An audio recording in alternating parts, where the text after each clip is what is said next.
추운 날씨 속에서도 잘 지내고 계시는지요? 오늘은 예언서에 대해서 말씀을 나누겠습니다. 구약의 예언서는 크게 둘로 구분이 됩니다. 구분된 기준은 기록된 예언의 분량에 따라서 나눈 것인데요. 우리가 잘 아는 대로 네 개의 대예언서, 이사야서, 예레미야서, 에스겔서, 다니엘서, 이것을 4대 예언서라고 이야기를 하고요. 그리고 소예언서라고도 이야기를 하고 12예언서라고도 이야기를 하는데, 주로 대예언서의 대조해서 소예언서라고도 많이 사용을 하는 12개의 소예언서가 있습니다. 그러나 이렇게 대예언서, 소예언서 이렇게 나눈 것은 이사야, 에스겔, 예레미야, 다니엘 이 사람들은 중요하고 다른 예언자들은 중요하지 않다. 그런 뜻이 아닙니다. 예언이 남겨진 분량이 이 네 사람의 경우는 많이 있고 이 12사람의 경우는 적게 있을 뿐이지 그 중요성에 있어서 차이가 있다는 이야기는 아닙니다. 예를 들면 스가랴서는 예수님에게 있어서 굉장히 중요한 책이었습니다. 예수님의 그 말씀과 행동에서 가장 나오는 말씀이 이사야서이기도 하지만 스가랴서, 말라기서는 굉장히 예수님께서 중요할 때에 많이 인용을 하시고요. 그렇기 때문에 그 분량이 그 예언자의 중요성과 일치하지는 않습니다. 우리에게 남겨진 예언, 그 기록된 예언의 분량에 따라서 이렇게 크게 둘로 나눌 뿐입니다. 예언이란 무엇이냐 하는 것을 좀 더 자세히 보겠는데요. 예언자라는 이 말에 사용된 히브리어는 세 가지입니다. 그 세 가지 칭호를 보면 예언자들이 어떤 사람이었는가를 볼 수 있는데요. 가장 많이 사용된 단어가 나비라는 말입니다. 이 나비라는 말은 특이하게 거품을 물다 라는 뜻에서 유래가 되었다고 합니다.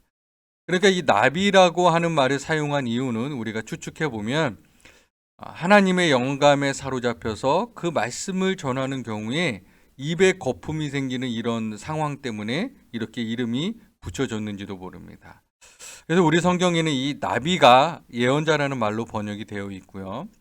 로에라는 말과 호제라는 말도 성경에 사용이 되는데 이것은 주로 선견자라고 번역이 됩니다. 우리 성경에 보면 선견자라는 말이 많이 나오는데요. 그게 이제 로에, 호제 이런 말인데 로에라는 말은 보다 혹은 알아차리다 라는 의미입니다. 이 호제도 마찬가지인데요. 이 호제라는 단어도 보다 혹은 알아차리다 라는 말에서 파생을 했는데 이 로에라는 말은 비밀을 알아차린 사람 혹은 환상을 본 사람 그런 뜻입니다. 그래서 선견, 미리 보았다라는 의미로 선견자 그렇게 쓰고요. 호제라는 말도 똑같이 비밀을 알아차린 사람 혹은 환상을 본 사람이라는 의미를 가지고 있지만 좀 더 많은 경우에 곁에서 자문하는 사람, 그래서 조언자나 카운셀러 그렇게 역할을 하는 것으로 나옵니다.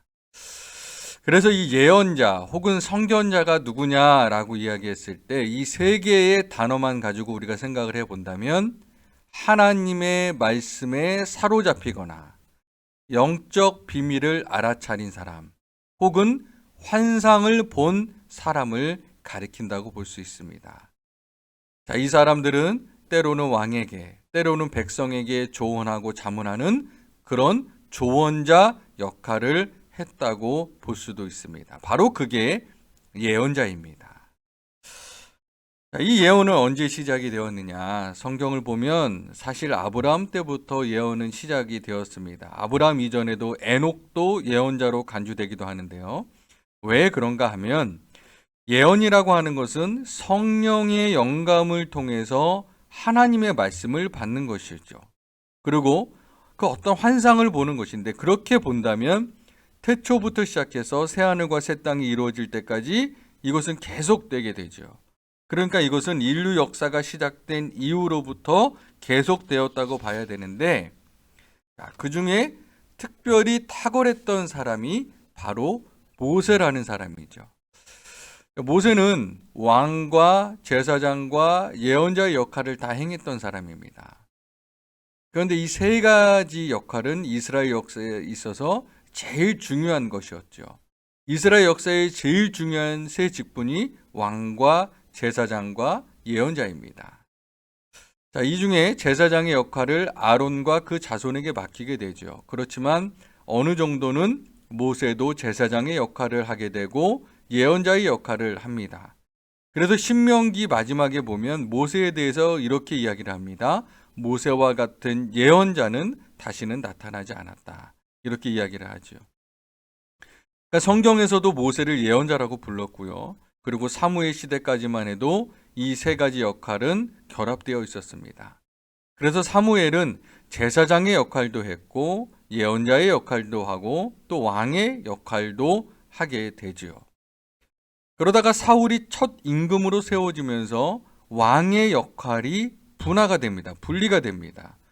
그래서 이 제사장의 역할과 예언자의 역할도 그 이후에 점점 분리가 됩니다. 그리고 결국 다윗 임금 때에 이르게 되면 왕과 제사장과 예언자가 서로 각각 분화가 되어서 예언을 하는 사람이 따로 있고 제사하는 사람이 따로 있고 이렇게 분리가 되는 것이죠. 구약 시대에 여호와 신앙에 있어서 제일 중요한 두 직분이 제사장과 예언자였습니다. 이 제사장과 예언자가 어떻게 다르냐 하면 제사장은 여러분도 알다시피 레위 가문 중에서도 아론의 자손들로 세습이 되죠. 또 여성은 제사장이 될 수가 없었습니다. 그래서 제사장은 혈통으로 세습이 되는 것이었습니다. 반면에 예언자는 어느 지파 사람도 될 수 있고요. 또한 여성에게도 이 예언자의 역할은 열려 있었습니다. 그래서 모세의 동생 미리암이 예언을 하게 되죠. 그래서 좀 더 모든 사람들에게 이렇게 공평하게 열려 있었던 것이 예언이었다고 할 수 있고요. 이 제사장직은 전통과 학습에 의해서 전수되고 세습되었죠. 그러니까 이 제사장직에 있어서는 무슨 특별한 어떤 부름이나 소명이나 이런 게 필요가 없었던 것입니다. 물론 제사장직을 제대로 하려면 하나님의 영감으로 충만해야 됐지만 그러나 그것이 없어도 가능했던 것이죠. 이 제사장직은 성령의 충만한 그런 경험이 없어도 학습을 통해서 또 세습을 통해서 충분히 그 일을 할 수 있었던 것입니다. 그러나 예언자직은 사명과 체험에 의해서 발생을 하게 되죠. 하나님의 전격적인 부름을 받고 그리고 성령께서 주시는 그 말씀을 전하는 것이 예언자였습니다. 그래서 전체적으로 보면 제사장직은 체제 유지적이었습니다. 보수적이었고 그 체제를 계속 유지하고 그래서 예수님 시대에도 제사장들의 모임인 사두개파는 상당히 보수적이었고 그리고 현실에 있어서 현상 유지를 중요시했고 그랬습니다. 반면에 예언자직은 체제에 대해서 매우 비판적이었습니다. 개혁적이었고 그래서 정부나 혹은 왕권이나 혹은 제사제도의 그런 것에 대해서 비판적인 그런 목소리를 많이 냈습니다. 제사장직의 정통성은 혈통으로 결정이 되었죠. 나중에는 성직이 매매되기도 했지만 초기에는 혈통으로 레위지파라고 하는 레위지파에서도 아론의 자손이라고 하는 혈통으로 결정이 되었습니다. 나중에 예수님 시대에 오면 그 혈통을 정확히 알기가 어려웠죠. 자, 왜냐하면 바벨론의 포로도 가고 또 여러 가지 우여곡절을 겪다 보니까 그 순수한 혈통을 확인하기가 어려웠습니다. 그래서 나중에는 제사장직이 매매되는 그런 방향으로 가게 되죠. 예언자직의 정통성은 예언의 결과로 판단이 되었습니다. 그러니까 내가 지금 예언을 받았다 하고 예언을 했을 때 그 예언이 옳은지 그른지는 그 당시에는 알 수 없었던 것이죠. 그 예언이 어떤 결과를 만들어내는지 나중에 결과를 보고 알 수밖에 없었습니다. 그리고 그 당시에는 그러니까 그 예언자의 삶과 그 사람의 행실을 보고 저 사람 믿을 만하다 라고 생각하고 따르는 사람이 있었고 그렇지 않은 사람이 있었겠죠. 그러다가 나중에 그 예언자의 예언이 그대로 이루어지는 것을 보고는 그 사람의 예언, 그 예언이 이제 보존이 되고 그렇게 해서 오늘 우리가 예언서를 읽게 되는 것이죠. 예언의 역사를 보면 아까 보았지만 사무엘 시대까지 예언의 현상은 있었지만 예언자라고 이름이 불려지는 사람들은 드물었습니다.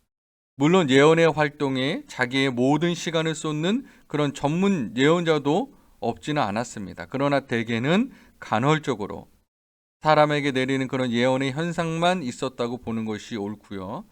그런데 이 사울과 다윗 이후로 왕의 기능과 제사장의 기능이 확정되면서 예언자로 부름받은 사람들, 그리고 자신의 모든 시간을 예언 활동에 쏟는 사람들이 생긴 겁니다. 그래서 예언자라는 이름이 생긴 것이죠. 그리고 초기에 보면 대다수는 자신의 생업에 종사하면서 소명이 올 때까지, 그리고 하나님이 부름이 올 때까지 예언 활동을 했습니다. 그래서 스가랴서에도 보면 언제 어느 때 예언이 내렸다, 그리고 그로부터 또 몇 달 후에 예언이 내렸다, 그런 이야기가 나오는데, 그렇게 해서 간헐적으로 자신의 일을 하다 어느 날 하나님의 말씀이 내리면 그때 나가서 전한 것입니다. 그러다가 이제 전문 예언자들이 생기는데, 그것이 우리 성경에 보면 나단, 다윗과 연결해서 중요한 역할을 했던 나단, 혹은 훌다, 그리고 나중에 자주 등장하는 엘리야, 엘리사, 이런 사람들이 이제 전문 예언자가 되는 것이죠. 이 사람들의 대화나 단편적인 예언은 나와 있지만 이들의 이름으로 기록된 예언서는 없지요. 그것은 그들의 그 예언이 기록으로 남아있지 않기 때문이죠. 그래서 참 그렇게 보면 상당히 아쉬운 면이 있습니다. 엘리야 같은 사람은 상당히 많은 예언을 했을 텐데 그 예언들이 남아있지 않습니다. 또 예언자가 되는 과정을 보면 정권적인 부름을 받고 나선 사람들도 있고, 엘리사처럼 선생을 따라다니면서 견습하는 예언자도 있었습니다. 그래서 엘리야에게 예언 견습생들이 있었고, 또 엘리사에게도 예언자 견습생들이 있었던 것이죠. 그래서 선생과 함께 살아가면서 기도하는 법, 또 어떻게 더 깊이 하나님의 말씀을 받는지, 이런 것들을 훈련받은 예언자 학교가 있었던 것을 보게 됩니다. 그리고 성경에 예언의 기록이 남아있는 사람들, 지금 우리가 가진 4대 예언서와 또 소예언서, 이것은 주로 남북으로 이스라엘이 갈라진 후에 위기의 시대에 나왔던 사람들이었다는 것을 알 수 있습니다. 아까도 말씀드렸지만 예언자가 예언을 했을 때 그 예언이 옳은지 그른지는 그 당시에는 알기가 어렵습니다. 나중에 시간이 지나고 나서 그 사람의 예언이 맞았는지 틀렸는지 그걸 보고 판정을 할 수 있었는데, 물론 분별성이 있었던 사람들은 저게 저 사람의 마음에서 나오는 그런 생각인지 아니면 하나님의 영감된 말씀인지 어느 정도는 분별할 수 있었겠죠. 자, 우리도 그렇지 않습니까? 우리도 설교하는 사람이 이런 이야기를 하는 게 좀 조심스럽지만, 설교를 듣고 저 사람이 다른 사람이나 혹은 자기 생각으로만 말하는지 아니면 말씀을 준비하면서 하나님의 영감된 말씀을 얻기 위해서 얼마나 치열하게 애썼는지, 하나님의 영감된 말씀이 어느 정도 느껴지는지, 이것이 진심인지, 이런 것들이 우리도 어느 정도 분별이 되는 것처럼 당시에도 그랬던 것이죠. 그래서 거짓 예언자와 참 예언자가 나뉘어졌습니다. 그 중에 제일 드라마틱한 이야기가 열왕기상 22장에 나오는 시드기야와 미가야의 이야기죠.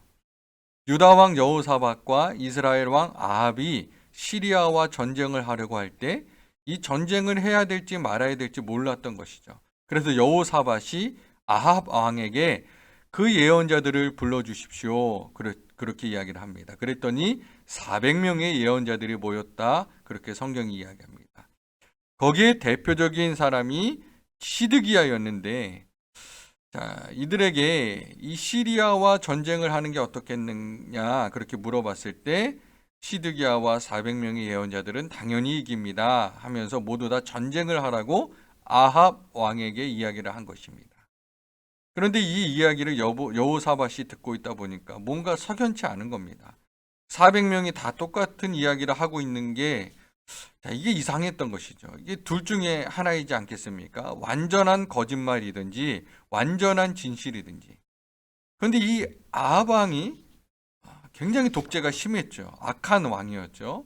그래서 그 곁에 있었던 그 예언자들이 이 독재자에게 아부하는 사람들이라고 그렇게 여호사밧이 느꼈던 것입니다. 그래서 아합 왕에게 묻죠. 다른 예언자는 없습니까? 그랬더니 아합이 재미있는 이야기를 합니다. 주님의 뜻을 물어볼 사람으로 아물랴의 아들 미가야라고 하는 선지자가 있는데 나는 그 사람을 싫어합니다. 그는 한 번도 나에게 무엇인가 길한 것을 예고한 적이 없고 언제나 흉한 것만 예언합니다. 그러니까 이 아합 왕의 그 불의한 통치를 보면서 이 미가야는 끊임없이 비판하는 이야기만 한 것입니다. 그러니까 예언자들부터 이 권력을 탐하고 권력자에게 아부하면서 이익을 탐하던 이 다른 400명의 예언자들로부터 이 미가야는 따돌림을 당하고 그랬던 것이죠. 결국 미가야는 이스라엘 연합군이 패배한다고 예언을 합니다. 자, 그런데 결국 미가야의 예언대로 이루어지죠. 자, 그래서 이것이 바로 참 예언자와 거짓 예언자의 차이라고 할 수 있죠. 자, 우리가 예언서를 보면 그리고 예언자들의 이야기를 보면 예언은 4가지의 요소가 나옵니다. 이 4가지의 요소를 갖춰야 예언이라고 이야기할 수 있는데요. 첫째는 하나님이 주신 말씀이죠. 제일 중요한 것입니다. 하나님께서 그의 마음속에 심어주신 말씀. 이게 하나님이 주신 말씀인지 내 생각인지 그것을 분별하는 게 쉽지는 않죠.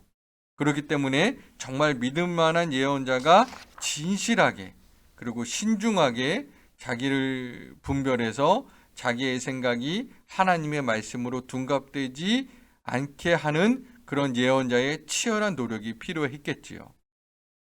자, 어쨌든 그래서 이 하나님께서 주신 말씀, 이것이 예언의 중요한 요소이고요. 그리고 두 번째는 하나님의 말씀이 아니라 하나님께서 주시는 그런 말씀을 바탕으로 해서 이스라엘 백성과 유다 백성의 삶을 보고는 그들에 대해서 경고하거나 권고하거나 경계하는 그런 말씀들. 이것들도 예언서에 보면 나옵니다. 그래서 이것은 주의 말씀이다 하고 하나님의 말씀을 전하기도 하고 내가 당신들에게 이야기합니다 하면서 자기의 이야기를 하기도 하죠. 그래서 그런 것들도 있습니다. 그리고 세 번째는 상징 행동이라는 것이 있습니다. 하나님께서 이 예언자들에게 말이 아니라 행동으로 그 백성을 깨우치게 하기 위해서 아주 충격적인 행동을 하게 하지요.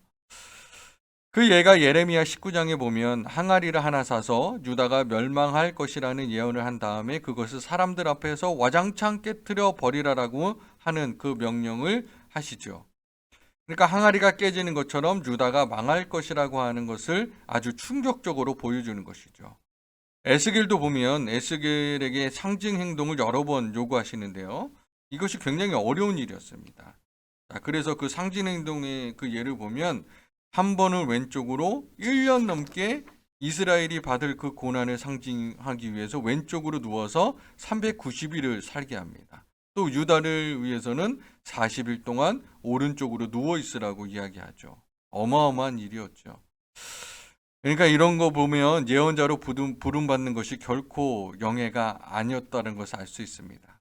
그래서 예레미야 같은 경우는 정말 이 말씀을 전하지 않으면 속이 타는 것 같고 속에 있는 대로 말씀을 전하면 사람들이 싫어하고 박해하고 죽이려고 하니까 그러니까 하나님 앞에 이렇게 얘기하죠. 하나님 왜 나를 이렇게 만드셨습니까? 절규를 하죠. 결국 예레미야는 동족들의 손에 죽습니다. 자, 그래서 이게 이제 상징 행동이고요. 네 번째는 환상입니다. 그래서 이 예언서를 보면 이 4가지의 예언의 요소들이 나오는 것을 볼 수가 있습니다. 자, 이렇게 해서 예언의 시대가 지나가고 후반부로 가면 묵시라는 것이 이 묵시라는 새로운 현상이 생깁니다. 이것은 성경의 문학 양식으로 우리가 앞서서 잠시 보았죠. 예언 역사의 후반기에는 묵시 현상이 일어납니다. 그래서 에스겔서에는 초기 묵시가 나오고 다니엘서와 스가랴에서는 묵시가 많이 나오죠. 그러면 예언과 묵시의 차이가 뭐냐? 그러니까 예언은 모두가 알게 하기 위해서 주어지는 것입니다. 반면에 묵시는 일부에게만 보이고 다수에게는 숨기기 위한 것입니다. 그래서 묵시지요. 자, 우리 한자에 묵시라고 하는 것이 좋은 번역인데, 보여주긴 보여주는데 침침하게 보여주는 것이죠. 그래서 본론이 있는 사람은 믿음이 있는 사람들은 깨닫게 되지만 믿음이 없는 사람들은 오히려 알지 못하게 하는. 두 번째로 예언은 주로 위기 때에 주어지고요. 묵시는 박해 때에 주어집니다. 그 이유가 왜 그런가 하면 예언은 회개와 각성을 위한 것이고요. 묵시는 소망과 인내를 위한 것입니다. 예언은 아직도 미래가 바뀔 수 있다고 하는 희망이 있는 것이죠. 지금 하나님이 이런 계획을 세워놓고 있지만 당신들이 이렇게만 살면 그러면 이 불행한 미래를 바꿀 수 있습니다. 라고 하는 게 예언인 반면에 묵시는 이제는 끝났다는 말이죠. 이제 하나님이 하시는 일이 정해져 있는데 이제는 회개할 시간이 지나버렸다는 것이죠. 그래서 이제 남은 것은 믿는 자들이 끝까지 견디면서 하나님의 심판이 끝날 때까지 기다릴 수밖에 없다. 그래서 소망과 인내를 위한 것이 묵시입니다.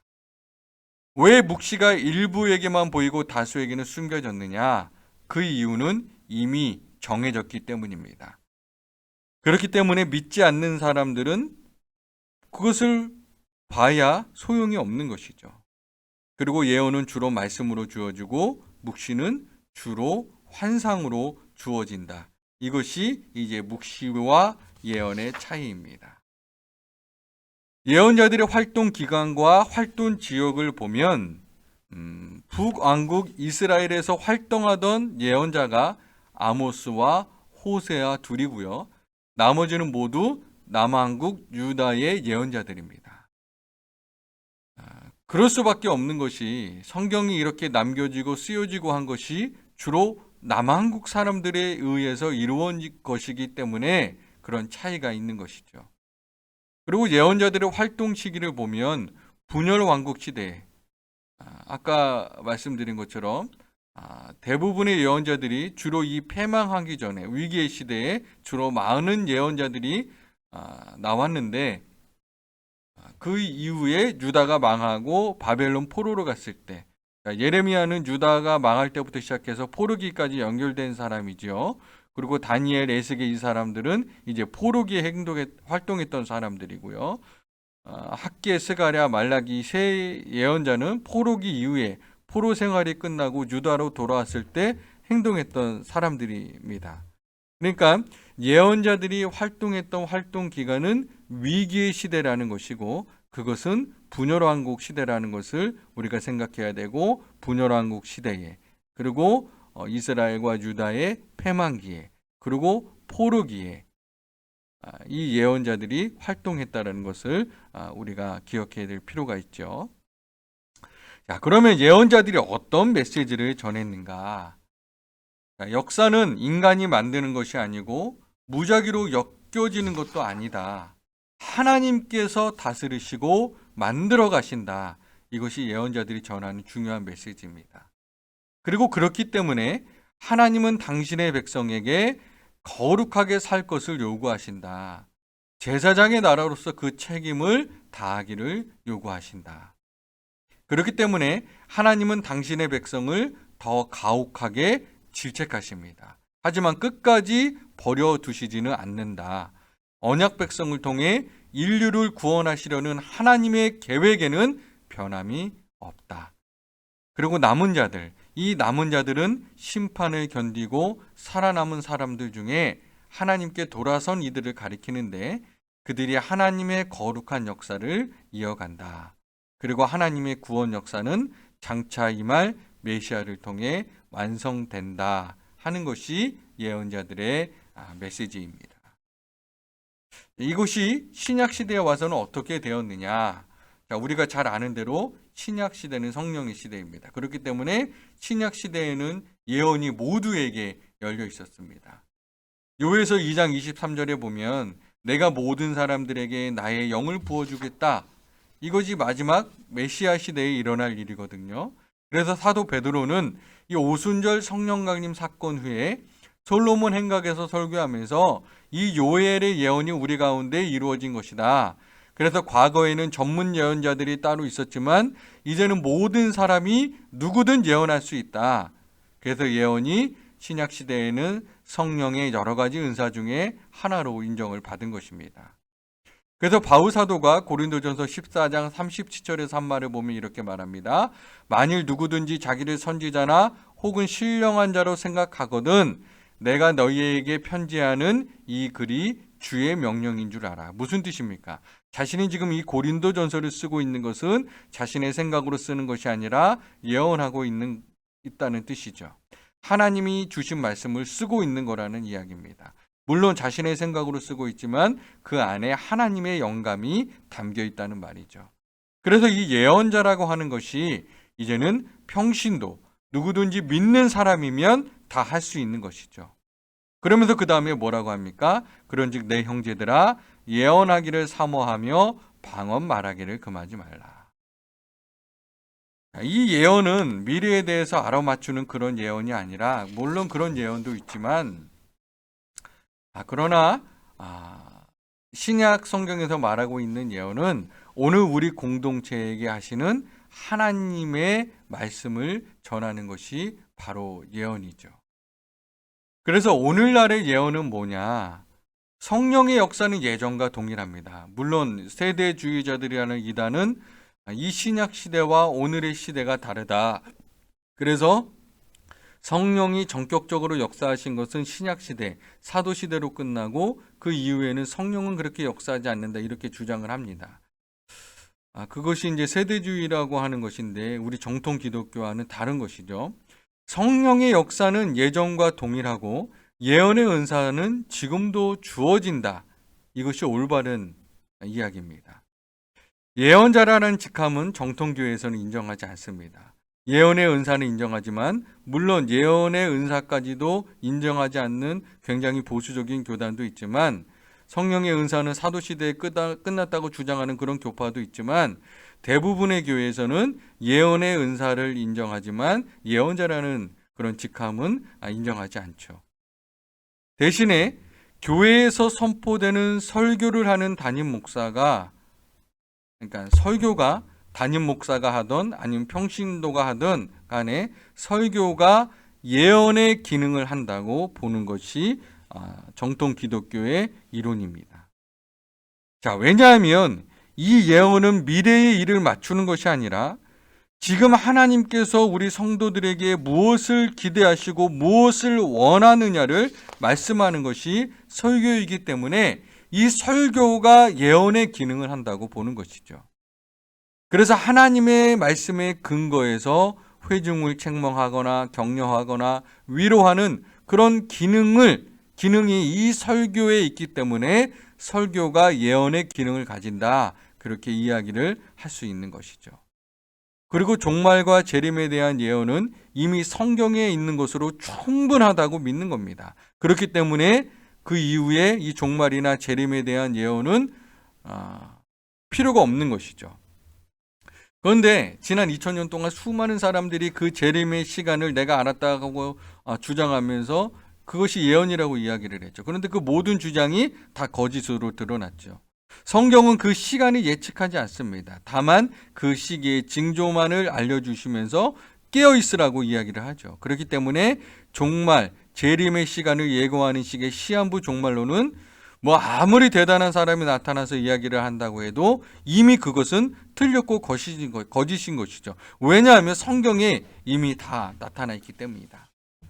다만 지금 교회 안에 여전히 유효한 예언은 우리 교회 공동체에게 그리고 이 세상을 향해 하나님의 영감된 말씀을 통해 주시는 그런 예언은 여전히 계속되고 있고요.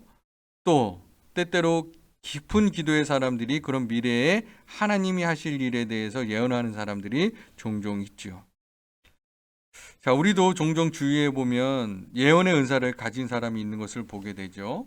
그런데 인간이기 때문에 이제 이게 문제가 남발이 될 수가 있는 것이고, 그 문제는 이 예언이 남발이 될 수 있는 것이고, 또 예언하는 사람도 그 은사로 인해서 타락할 수 있고, 듣는 사람도 그것을 마치 점쟁이가 이야기하는 것처럼 오해할 수도 있기 때문에 이 예언의 은사는 그것을 받는 사람도 위험하고 또 그것을 듣는 사람도 위험합니다. 그렇지만 이 예언의 은사라고 하는 것은 영적인 세계가 얼마나 신비로운지를 우리에게 보여주죠. 그래서 이 예언의 은사는 입 밖으로 말하는 것이 아니라 나의 마음의 언어로, 사랑의 언어로 그 사람의 미래를 위해서 기도하는 것이 예언의 은사의 가장 중요한 부분이라고 이야기할 수 있는 겁니다. 자, 누군가가 우리를 추켜 세워지면 우리는 교만해지고 넘어지죠. 확실합니다. 야, 예수님도 예수님을 왕으로 세우려는 사람을 피해서 산으로 도망하시지 않습니까? 그런데 우리가 뭔데 우리는 넘어져도 아주 크게 넘어지겠죠. 그렇기 때문에 우리는 예언의 은사를 입 밖으로 말하는 것을 굉장히 조심해야 됩니다. 제가 아주 신뢰하는 전에 있었던 교우님, 교회 교우님 한 분은 굉장히 많은 활동을 하시던 분이었는데 그분은 굉장히 기도를 깊게 하는 분이셨습니다. 자, 그분이 말씀하신 것 중에 그분이 30대 때 깊은 기도를 하는 중에 이런 은사를 받으신 거예요. 갑자기 사람을 보면 그 사람의 신앙의 정도가 보여지는 거죠. 느껴지는 거죠. 근데 그게 너무너무 괴롭다라는 겁니다. 자, 그냥 사람들이 보면 다 신앙이 좋은 사람으로 떠받들어지는 그런 사람이 있는데 자기가 받은 은사의 눈으로 보면 껍데기만 보이고 그 사람의 신앙이 없다라는 거죠. 또 어떤 분은 다른 사람을 인정하지 않지만 정말 귀한 신앙이 있는 것이 보이고 이런 것 때문에 자꾸 판단하게 되고 그래서 나중에 얼마 있다가 깊이 기도하면서 제발 이 은사를 없애달라고 그렇게 간청을 해서 그게 사라지는 그런 일을 경험했다고 하는 고백을 드린 적이 있습니다. 그래서 이 성령의 은사, 이 하나님의 세계, 이 영적 세계라고 하는 것은 정말 신비로운 겁니다. 신비로운 만큼 또 위험한 것이고 혼란스러운 것이죠. 그래서 이런 성령의 역사에 우리의 자신을 열어놓고 성령께서 우리를 인도해 가시는 길을 따라가되 그러나 그것보다 더 분명한 것은 성경 말씀이라는 거죠. 왜냐하면 성경 말씀은 그런 수세기 동안의 검증 과정을 통해서 확실한 성령의 영감된 말씀으로 확인된 것들로만 묶인 것이기 때문에 성경을 읽고 그 말씀을 따라 살면 충분하다. 그렇지만 때때로 이런 은사가 주어져서 하나님의 신비로운 세계를 볼 수 있는 그런 은혜로 주어진다는 것을 생각하면서 우리가 우리의 마음을 활짝 열어놓고 성령께서 인도하시는 그런 길을 가는 것, 그것이 우리 영적 생활의 신비라는 것을 생각을 해보게 됩니다. 예언이라는 것을 다시 한번 생각해 보시고 예언서에 대한 기본적인 이해를 가지시고 예언서를 읽어 나가신다면 예언서의 말씀이 정말 살아서 역사하시는 그런 말씀으로 우리의 마음속에 와 닿을 것입니다. 부족한 강의 경청해 주셔서 감사합니다. 모두 강건하십시오.